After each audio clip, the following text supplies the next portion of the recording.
This is the most aggressive repertoire against 1d4. I tested it in 5 games against opponents of increasing ratings while explaining every single move. These are the strongest plans and tactics for black. Let's go. And there we go. Black has 2 main options to play against 1d4, and we will go for the most aggressive one. Both knight here and the move d5 are fighting for the center. Now, the move d5 is something I've never seen in my entire life. But it makes sense. The pawn is actually protected by the knight, and this is limiting a little bit our development. We can't go out with this knight. What I will do is to react at the center. So I will go for the move e5. Now, if they take en passant, wow, I'm taking back with the f pawn, meaning that I traded the d pawn for the f pawn. So I traded one of their central pawns for a side pawn for me. And this means that I will be able to get full control over the center. Now, very important, I will try to also castle my king very quickly. For example, bishop here. Okay, they're attacking this knight twice. In that case, I will play bishop e7 actually, so I'm able to defend it twice as well. And I will castle, perfect. This queen here, not in good shape, because I'm able to attack it easily with the knight, easily with the pawn. So this is just not good. Now, they traded a bishop in not a good situation, because usually trades are just bringing forward a piece of your opponent. And as you can see here, my bishop got activated. And now this queen here, they're going around with the queen without any other piece. So they are attacking something that is protected. Now look at this move. Sneaky bad boy move. Because the bishop, was attacking the queen. They saw it very well, but still, the only piece that is out is the queen. And this is not looking any good. I will keep going out. Attention! I already have some tactics. Boom! Attacking the queen again, and I'm attacking this guy behind because I have the f-file open. The rook is looking there as well. So already we are win. Where can the queen go? Attention! All these squares are controlled by the bishop, this square by the rook. The queen is trapped. And they gave away the queen, so we are taking back. We are still threatening very nasty things. Now they're attacking here again. I will go back with the queen here, still keeping the battery. Ready to strike on the f-file. Ready to kick this knight away with my little pony. There we go. And there we go. Saying goodbye to the knight. Taking this pawn. Oh boy, we're collecting everything we can. Now we take also this, attacking the rook, and I'm ready to join the party with the other rook. There we go as well. Now I could sacrifice my rook at the next move for the bishop, because after rook takes, I will follow up with the bishop pinning the rook. So I am going to win a piece there. Moving the king away is not helping, because now this is just a free cheese macaroni. We can just take. After rook takes, we take back with the queen. Okay, they are simply moving the rook away. I will bring this knight to the attack as well, maybe to attack this knight, and then I need to bring the final 2 pieces to the game as well. The king is running. Let's try to cut some squares while bringing out the final pieces. I will reroute my queen back to more dangerous files. Do you see the threat? It's huge. Pushing that pawn is not gonna save them, because this is a check, and doesn't matter where the king is moving, here or there, it's gonna be checkmate. Bim. Boom. Bam. And I think we have a mate with a knight. Okay, there was a small break and I thought like, okay, maybe it's not mate, but that's definitely a beautiful knight checkmate. GG's. There we go, new game. We play knight f6, and this time they go for the move e3, which is a bad move already, because the bishop is going to stay inside the box. Let's follow our main plan, the one that we will play against the best move for white, and we will play the move g6. We want to go for fianchetto, and then to crush the center with the move e5, d6, and e5. So we castle, perfect. They're also going for the fianchetto, but it's not as good as it is for us. I will bring my knight here, so I'm controlling this square as well as this square. And actually we have two options. I could either go for the move e5 or for the move c5. Let's go for the move e5 in this case. I want to control the center, and it seems like this move is blocking this bishop, but in reality, I will be able to either push this pawn like right now I'm doing, meaning that this knight is in big danger, because probably the best square for the knight to go is here on e1. Because now this knight was attacking this pawn, which now is well protected by a pawn, which now will be protected by the pawn that is protecting the pawn and protected by the other pawn that is protecting. So the pawns were all protecting each other. It was a pawn chain. And now this knight is stuck there. It cannot go back here. The only square is actually on the side. So that's not pretty much amazing. This is another small mistake, because now after this knight is going over there on the square where you can go, I probably will be able to take here, leaving this guy weak. Thinking if I could also just defend here. No, I will just take there. I will just take there, and now this guy is called backward pawn. I can go with my strong knight. Sorry about that. On e4. And now probably I will follow up with the other one so that they are protecting each other. And attention, this bishop is a bit overloaded. A bit overloaded because it needs to protect 1 and 2. So probably taking is not amazing. So they go back with the knight. I'll take here just because I don't want to capture back this knight with a pawn, because we'll make this one no longer weak. Bring my bishop out in order to control these two squares so that this pawn can never be pushed. This pawn is weak. Why? Because can no longer be protected by any other pawns. How can white get rid of that pawn? By pushing it, trading it for this one. So that's pretty much what I need to avoid.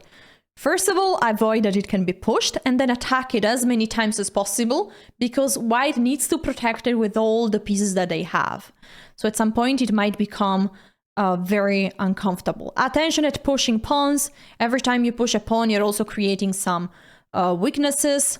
So I'm right now going here. Now it seems like, actually they can push this one. Still they can't, because this guy would be hanging, attacked by the bishop and attacked by the queen once we are taking there. Okay, they are still just pushing pawns, meaning that we can focus on actually improving our piece a little bit more. I will bring the rook to the only open file in this position. All the others are semi-open files. And now we'll go for a move that is very double-edged usually. Usually you should be very careful at pushing the f-pawn because it weakens your king. Can you tell me how can any one of white pieces exploit the slight weakness of this king? Well, they can't do anything right now, so this is a great move because I am bringing my bishop to a stronger square again. Now my rook is really attacking that pawn. Okay, queen there, attention, there is a threat. I will bring my bishop here, so I am protecting the pawn, offering the trade of their good bishop.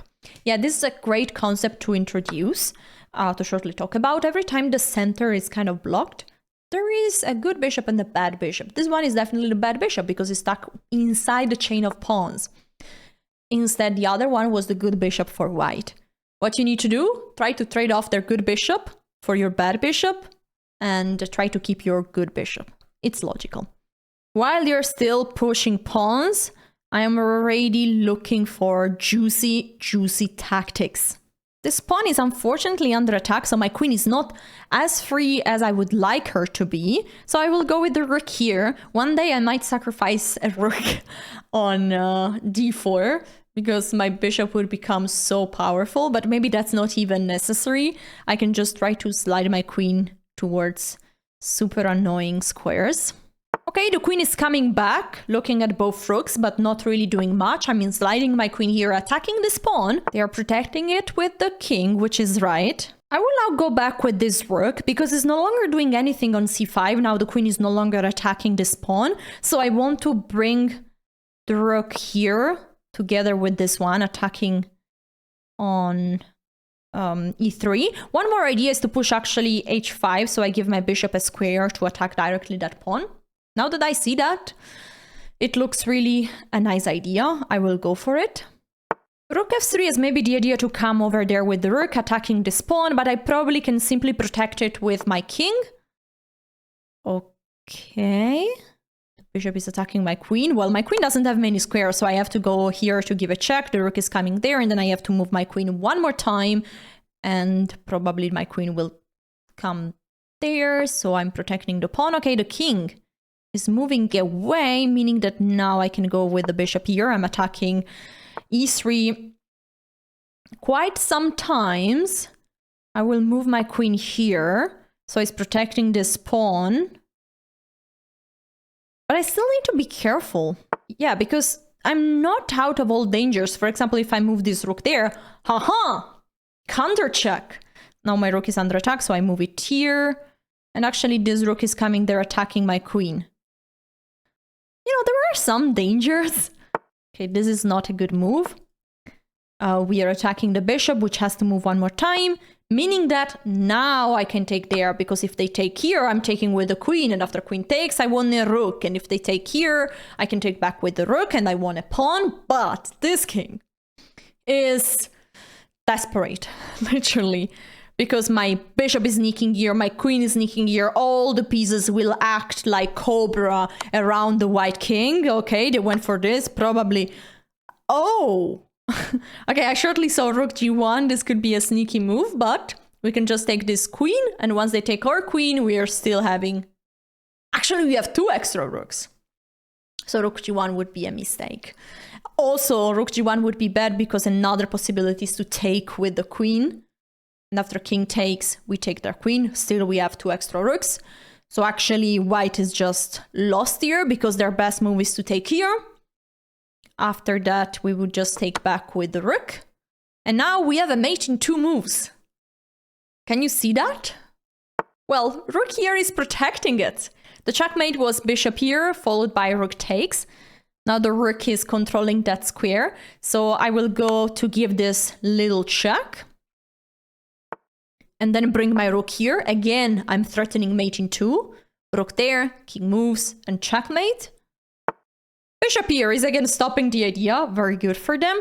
I don't have a way to harass this bishop. So I will rather try to maybe trade off this rook. There is a check, but then I'm able to get my king here. Now the king has just 1 square. So it's even more trapped. And my idea is to play now bishop f5 or bishop f8. Right, bishop here is attacking the rook. We just move it here, looking at the bishop and looking at the pawn. If this bishop is now moving, again, it's checkmate. So now it's very clear, my plan. Either they try to trade a rook or they get mated. Nothing else to do. Ay, ay, ay. Only move is to cover with the bishop, but that's just checkmate at the next move. And GG's. Quick analysis, maybe you noticed while I was playing, here I had just an easier way to win this game, which was taking the free cheese macaroni that is on e3 right now. Because after the king moves, I can simply take. There is no problem here whatsoever. If the rook moves there, I think I can just win the queen, but I can also just take this rook first and then take the queen. I have an extra rook. So there is no way to do anything here. And the problem is that I have just 1 extra pawn, but this pawn is weak. This check is a problem. This check is a problem. This king is just gonna be checkmated in a few moves. Next game. Oh, they are going for c4, which is the main move. So we have a chance to start a King's Indian defense, or I would like to call it King's Indian attack. Our idea is to go with the bishop there, to castle short with the king. Let's also play the move d6 first. And we are going to fight on the center with the move e5. Now, my opponent is doing something strange already. The move h4, they're starting a sort of attack here, but I'm not sure how far the attack is going on, because if they go here, I can just take. And now the question is, where are they going to castle? Because this pawn pushed created a weakness in their field. I can go with the move e5 or c5, and there I will probably go for the move c5. My idea is to, similar to the Sicilian, right? I want to trade a side pawn for a central pawn so that I will have a pawn majority in the center of the board. Moving the same piece twice, the knight is going forward. What's their plan? I don't know. So these two squares are protected. Maybe their plan is to actually push this pawn forward. So I will play the move h6. I'm kicking the knight back. And if they play the move h5, I will be able to shut down the party with the move g5. Usually remember, if your opponent is trying to trade some pawns of your king, the best way is to try to prevent it. So you want to block the pawns, to have pawns that are blocked. Because if you trade them, there will be open files on your king, and that's very, very dangerous. So now the knight has to probably go back. They're offering a trade. Very interesting to notice. If I'm the first one to trade, their knight is getting strong in the center of the board. If I let them trade, then my other knight is going to be improved. So if I have a good move to keep going here, I would be happy to let them trade. For example, I'm thinking about the move b6, which has the idea to develop the bishop in this big diagonal and start to attack. Okay, very good. We are blocking.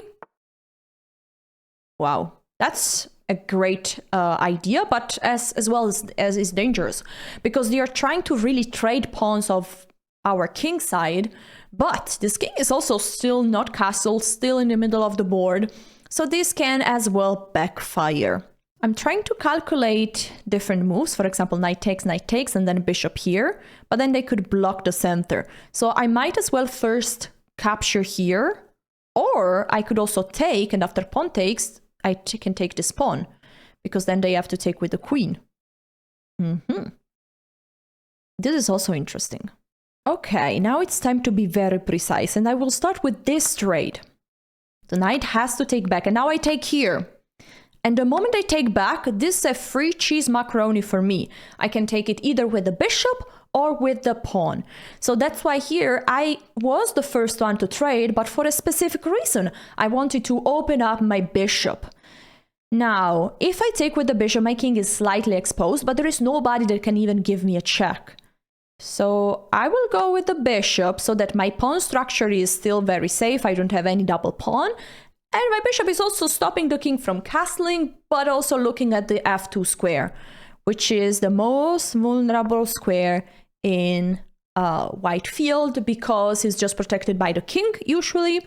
So if we go there with a queen protected, they are in big danger. Now, my opponent did a very good job to attack us, but this is going to be really a Uno reverse card situation because their position is going to collapse very soon. And the best way, if your opponent is not castled, how do you attack? By opening up the center. And this move d5 is now making the center explode because I'm attacking the knight and this pawn, and there is no way for them to stop the trades. If they take, now the d file is open. If they move the knight, I'm going now to take here. I'm attacking the bishop, and goodbye rook. The bishop was coming from the moon, taking that rook, and now this king is feeling... The king is screaming for help. What I need to do is to bring the queen or the rooks, and I will do that in big style. Attention to make sure that there are no problems. Ooh, actually there is a threat, you know? There is the threat of queen g6 because the pawn is pinned by the bishop. So I will play the sneaky, silent, sweet, perfect, beautiful move e6, which is stopping this bishop plus welcoming the queen to join the party. The queen on h4 will be giving a check, and then the rook can also join. Now, very important to give this check before the king can run to security. Now the king will no longer be able to castle. And this is looking very juicy. Now the queen is sneaking on the first rank, how to defend this? Well, I'll just go for it. Wait a second. Can I first, because they will go back with the knight, so can I first get rid of the knight? Well, not really amazing, because they can take with the queen and then, or with the pawn even, and then the king is getting some squares. So we need to be a little bit patient. Let's go to give this check, because I'm forcing them to go passive, to go backwards with the knight. The knight is not hanging because we are attacking it with the bishop and with the queen, but is still protected by the queen and by the king. How to finish off? We can't finish off with the bishop and with the queen alone. We need to bring more pieces to the game. And the rooks are right now not really playing. So I'm considering to go with the knight, then bring the rook, to bring the knight. And I love this plan really a lot, but I want to shortly consider their only chance to counterattack, which is the move g5. And I'm not really worried, because at any point, if my attack is, the attack here is going to be a problem, I can switch to plan number 2. For example, right now. So look at the material. I have an extra rook, right? I have an extra rook. Now, if I take, the queen is sneaking here. And then I could have some problems. So what I do, I force the trade of the queens. I could do it at any point, and this is the perfect moment to do so, because after queen takes, I'm going to take back, the queens are off the board, and so I can use the typical plan of converting a position where you have a material advantage, which says trade off all the pieces. So I trade off the queens, and now this king in the middle is still super weak, so we will try to checkmate it in the fastest way possible with all our remaining extra pieces. I will try to use the rooks. Let's bring a rook on the open file where the king is. Let's now bring the other rook to the other open file, wanting to go on the second rank. Remember, the second rank is the most vulnerable rank for white. And I will even sacrifice a knight here, because I really want to take this bishop. Now this bishop is pinned, and so I'm going to sneak here with the knight. They have a check. Well, they don't even have a check, because after this, I'm just taking the rook. So I'm going to win back the piece, and then I have 2 rooks very strong. And this is going to be painful, because usually 1 rook is super strong on the second rank, because it will be attacking many pawns of your opponent. 2 rooks are extremely strong. And here I was trying to find the quickest checkmate possible, but it wasn't super simple to restrict this king, always seemed to have another square, so I went for the simple way to convert, trade off the rooks, and promote the pawn. That's gonna be now a checkmate in a few moves. We go there, we give a check, we give a check, mate. GG's.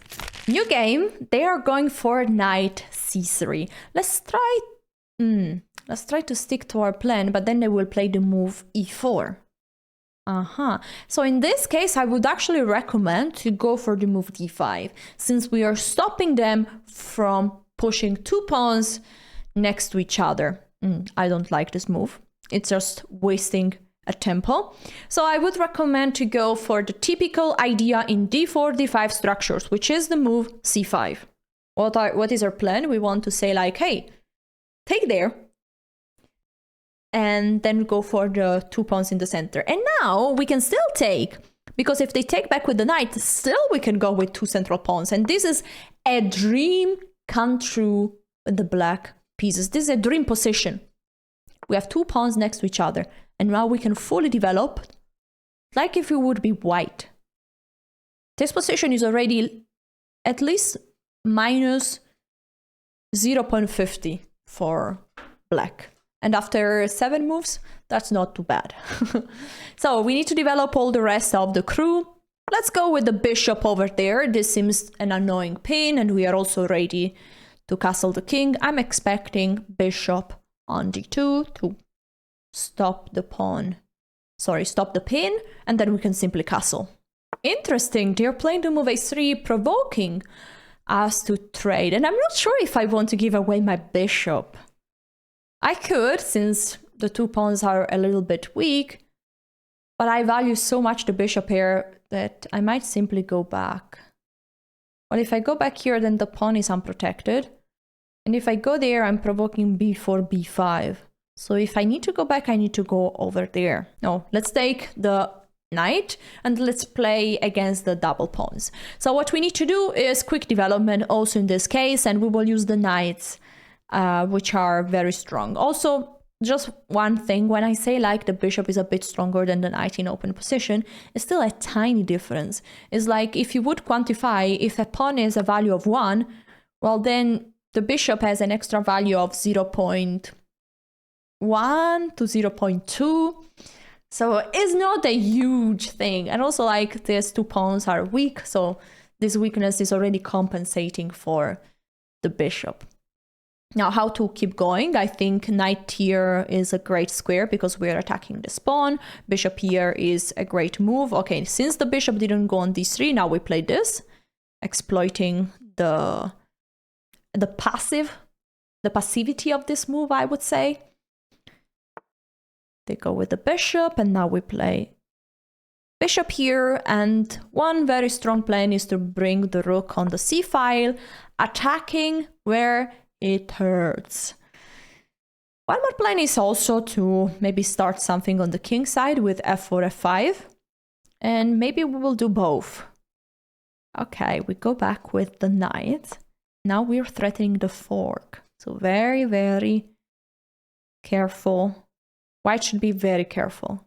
Oopala, this move is bad because simply they're not threatening anything. Always look for their threat, and this pawn is protected by the knight, so we are just forking two pieces and winning one of them, and it's gonna be the bishop we are taking. Always check what is their idea, but both of my pieces are protected, so we can keep going and win our bishop. Now I take back the knight, they can take here. So now we have an extra piece. They have a pawn, and I will go for the attack all in. I'm already looking at this pawn, threatening to take here because this pawn is pinned. So this would be a free pawn. They have to move the king either on h1 or on h2. This is still a possible move since they are attacking my queen. I will go back over there. This fork is not working because the square is well protected. And what I'm doing is that I'm also attacking the weakness of this pawn, which is now going to fall inevitably because there is no way to defend it with any of the pieces. And is there any way to block the diagonal? Yes, with this move, but we are attacking the square just so many times, 4 times. We are protecting it just 2 with the pawn and with the queen. So now we are just winning even more material. And this is gonna be terrible because this bishop is a monster, attacking here, attacking there, all sides. And the rook is falling, meaning that this pawn is also screaming more for help. Only move, I would say queen f1 or queen d1. Moving the queen, defending the rook, but here we definitely take, and then we bring the knight forward, attacking this bishop. And how to win this position in the quickest way possible? You gotta play with all the pieces, because yes, we have an advantage, but we need to be able to use our advantage. So this rook is now joining the party. I'm happy to do so. I saw that this pawn is hanging, but I prefer here to just try to checkmate as soon as possible, so I don't care about that pawn right now. You could have just simply pushed if you prefer to not give anything to your opponent, which is also a very good approach, to be honest. But I want to give mate.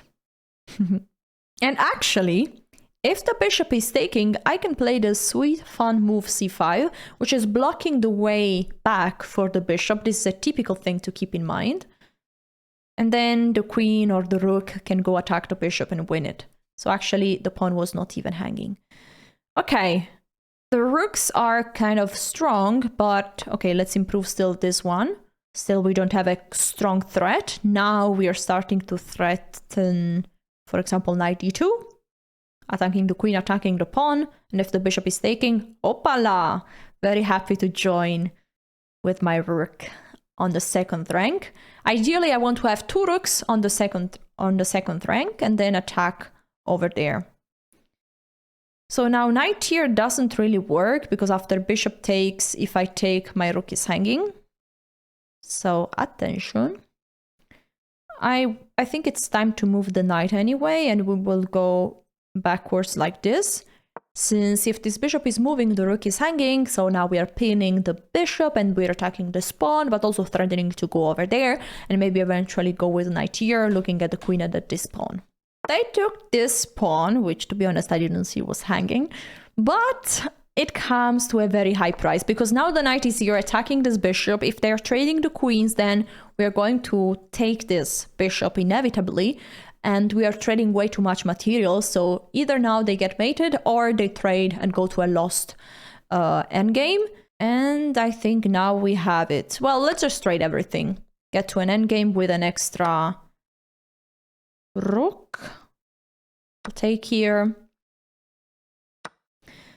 And now, what do? I want to finish it off. So I would push this pawn so that my king is never going to get mated on the back rank.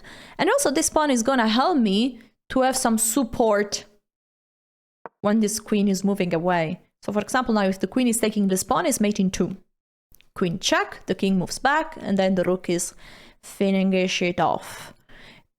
If they are not moving the queen away, we are forcing the queen to move away, and then we will go with the same idea. Let's see. All right, that's a good idea. Attacking the pawn, which we want to defend. Absolutely. So we are defending, attacking, and now we are threatening to join with the rook on the 4th rank. The pawn is pushed, but now we can make a very juicy move in chess, which is the en passant, removing the pawn from there. They take back with the queen, and then we are going to sneak in with the rook. Either on d3 if they take with the king, or on d2 if they take with the queen. d2 it is, since they took with the queen, and this is gonna be very painful very quickly. The king is going down, we give a check, which is almost mate. The queen has to cover, but now the rook is saying hello there. And GG's. Quick analysis, queen b1 was of course a big mistake, but even if white would have played the best move here, stopping the fork, black is still so much better.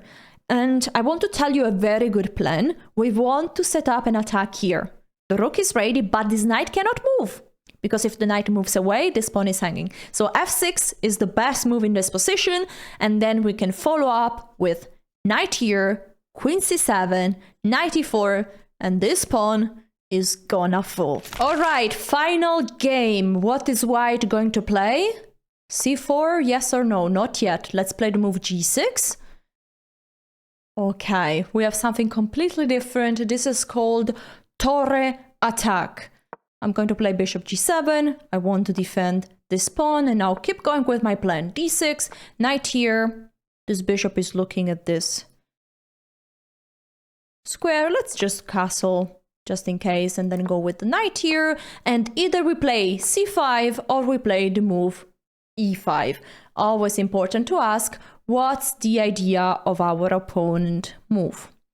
Now, they want to play h5, but this is not really scary, to be honest, because we can simply take it with the knight. It's just a free pawn, and usually this attack is strong, well, if there are opposite side castling. But now, since the king is castle short, this move is actually also weakening the king, and especially is weakening this square. If a bishop is going there, this is gonna be painful for them. So what do we play? Either c5 or e5, or knight here with the idea of bishop g4. I want to go for the move c5. This is creating an unbalanced situation, and every time you manage to play this sort of setup, it will remind a Sicilian. Because if these pawns are getting traded, then black will have more pawns in the center. Especially the Sicilian where there is a bishop in fianchetto for black is called the dragon Sicilian, and is very, very dangerous for white. Because this diagonal, is, there is a sniper on the diagonal, the bishop, that can do so much damage. Already here, White needs to be super careful, yes, not to lose a rook in a few moves. Great, they developed the knight. This is a very sensible move. I will go with the bishop there, which is now super strong because it's pinning the knight, but there is no way to kick the bishop away. That's why I really didn't like the move h4, which seems like an aggressive move, but in reality just weakened White's position a lot. Okay, now they are taking. I'm taking back with the bishop. I'm threatening a free cheese macaroni because the knight is still pinned.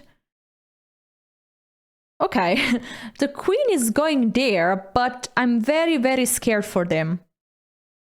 Because after bishop e6, where are they moving the queen in order to defend the bishop behind?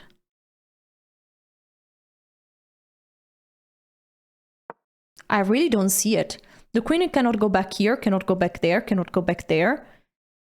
And so this means that, well, the queen cannot even take that pawn. Where is the queen even going back? Needs to go back home in shame, but in real shame. Don't go out with the queen too early. Especially when the queen can be attacked by minor pieces of your opponent.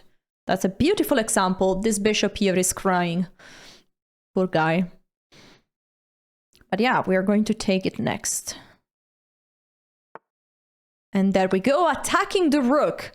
Now, in order to capitalize on this game, we just need to take the remaining free pieces that our opponent is very generously offering us. So let's bring the rook to the game. Also the other one. Let's bring the queen. We have an extra rook. So all we need is to trade pieces, go to an endgame, or to try to checkmate the king. Now, the checkmate doesn't seem too easy, because we don't even have a weak point around the king. And it's not simple for the queen and the knight to coordinate somewhere, but what we can try to do is to activate the rooks, try to get some more pawns, and then sneak in, maybe with the knight here, try to set up some sort of attack. Okay, let's go with the queen there. I don't care about anything there. If they take, I'm very happy to take back here with this pawn towards the center, and then my rook found a great new idea, thanks to the open h file. King g7, rook h8. I love it. They're taking this pawn, which offers me the possibility to already trade off the queens, but not that easy. Not that, like, this is a simple way to get to an endgame, a winning endgame, but I want to try to win as quickly as possible, so I'm actually keeping the queen on the board. It's just an approach. Now I'll give a check. The king has to go back, probably here, and then I can take here, attacking the rook. And my plan is to go forward with my knight over there. Let's bring the rook here so that we are setting up a new idea to go attack on the h file. Maybe we can just double up the rooks. This is so simple. Such a simple plan. Rook here, followed by the other rook over there. And what can they do to stop the mate? Well, we keep going. Now this knight is under attack. There is a check, but we can just take a free knight with the rook. And it's gonna be mate. Okay, we take a free knight, and still the king cannot run. So this is GG's. If you enjoyed this video, you will love this one. Another very aggressive opening for white. One of the few gambits which is not only very tricky, but also approved by the engine. Check it out. Ciao!